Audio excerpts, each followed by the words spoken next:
നമസ്കാരം. നെയ്യാറ്റിൻകരയിലെ വിവാദ കല്ലറ തുറന്നു. ഇരിക്കുന്ന നിലയിൽ കല്ലറയിൽ മൃതദേഹം കണ്ടെത്തി. ചുറ്റിലും ഭസ്മവും പൂജാദ്രവ്യങ്ങളും ഉണ്ടായിരുന്നു. പോസ്റ്റ്മോർട്ടം റിപ്പോർട്ട് ലഭിച്ച ശേഷം തുടർ നടപടികളെന്ന് പോലീസ്.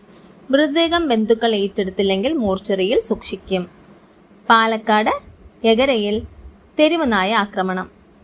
6 പേർക്ക് പരിക്ക്. നായയെ പിടികൂടാൻ ശ്രമം തുടങ്ങിയെന്ന് നഗരസഭാ അധികൃതർ. കണ്ണൂരിൽ വിവാഹാഘോഷത്തിനിടെ ഉഗ്രശേഷിയുള്ള പടക്കങ്ങൾ പൊട്ടിച്ചു.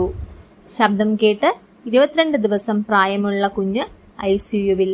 പൊട്ടിക്കരുതെന്ന് പറഞ്ഞിട്ടും വകവച്ചില്ലെന്നും ശബ്ദം കേട്ട് കുഞ്ഞിന്റെ ജീവൻ പോയെന്ന് കരുതിയെന്നും കുഞ്ഞിനെ പരിചരിക്കുന്ന സ്ത്രീ പറയുന്നു. വരനെ ആനയിക്കുന്ന ചടങ്ങിനിടെയായിരുന്നു ഉഗ്രശബ്ദമുള്ള സ്ഫോടക വസ്തുക്കൾ ഉപയോഗിച്ചുള്ള ആഘോഷം. നടപടി ആവശ്യപ്പെട്ട് കുടുംബം കൊളവള്ളൂർ പോലീസിൽ പരാതി നൽകിയിട്ടുണ്ട്. KSEA സുവർണ ജൂബിലി മന്ദിര ഉദ്ഘാടനം. മുഖ്യമന്ത്രിയുടെ സാന്നിധ്യത്തിൽ സ്തുതിഗീതം പാടി അംഗങ്ങൾ. മുഖ്യമന്ത്രി എന്തു പറയുമെന്നതിൽ ആകാംക്ഷ. മുഖ്യമന്ത്രിക്ക് സ്തുതിഗീതം എഴുതി കവി പൂവച്ചൽ ചിത്രസേനന് ധനവകുപ്പിന്റെ സ്പെഷ്യൽ മെസ്സഞ്ചറായി നിയമനം നൽകി. മുഖ്യമന്ത്രി നമ്മുടെ കാരണവർ. ജനങ്ങളുടെ ഇല്ലായ്മ മനസ്സിലാക്കുന്ന മറ്റേത് ഭരണാധികാരിയുണ്ട്? അദ്ദേഹത്തെ എത്ര പുകഴ്ത്തിയാലും മതിയാകില്ല. പൂവത്തൂർ ചിത്രസേനൻ. CPM വോട്ടുകൾ ഏറ്റവും അധികം ചോർന്നത് നിലമ്പൂരിൽ. CPM നിലമ്പൂർ ഭരിക്കുന്നത് ഒന്ന് കാണണം. അൻവർ വീടുകൾ കയറിയിറങ്ങി വോട്ട് തെണ്ടിയിട്ട മുനിസിപ്പാലിറ്റി ഇടതുപക്ഷത്തിന് കിട്ടിയത്. ഇത്തവണ 2 സീറ്റ് പോലും ജയിക്കില്ല. PV അൻവർ. മികച്ച പ്രവർത്തനം. പഞ്ചായത്തുകൾക്കും ബ്ലോക്ക് പഞ്ചായത്തുകൾക്കും അവാർഡിന് അപേക്ഷിക്കാം. അംഗനവാടികളുടെയും സംയോജിത ശിശുവികസന പദ്ധതിയുടെയും പ്രവർത്തനങ്ങളിൽ മികച്ച പ്രകടനം കാഴ്ചവെച്ച ഗ്രാമപഞ്ചായത്തുകൾ, ബ്ലോക്ക് പഞ്ചായത്ത് എന്നിവയ്ക്കുള്ള 2016-17 വർഷത്തെ അവാർഡിന് അപേക്ഷ ക്ഷണിച്ചു.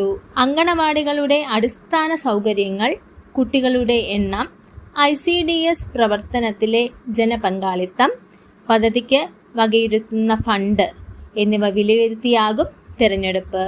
അപേക്ഷകൾ ബന്ധപ്പെട്ട ശിശുവികസന പദ്ധതി ഓഫീസർക്ക് ഏപ്രിൽ 20 മുമ്പ് സമർപ്പിക്കണം. കൂടുതൽ വിവരങ്ങൾക്കും അപേക്ഷാ ഫോറത്തിനും ബന്ധപ്പെട്ട ശിശുവികസന പദ്ധതി ഓഫീസറുമായി ബന്ധപ്പെടണം. വയോജനങ്ങൾക്ക് ഉല്ലാസയാത്ര.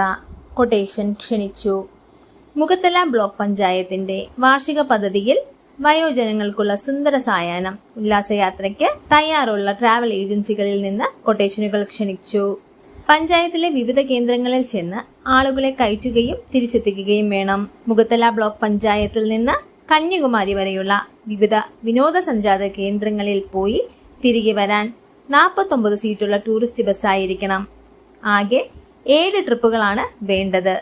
ജനുവരി 23 ഉച്ചയ്ക്ക് 2-നകം കൊട്ടേഷൻ സമർപ്പിക്കണം. News desk നവലോകം.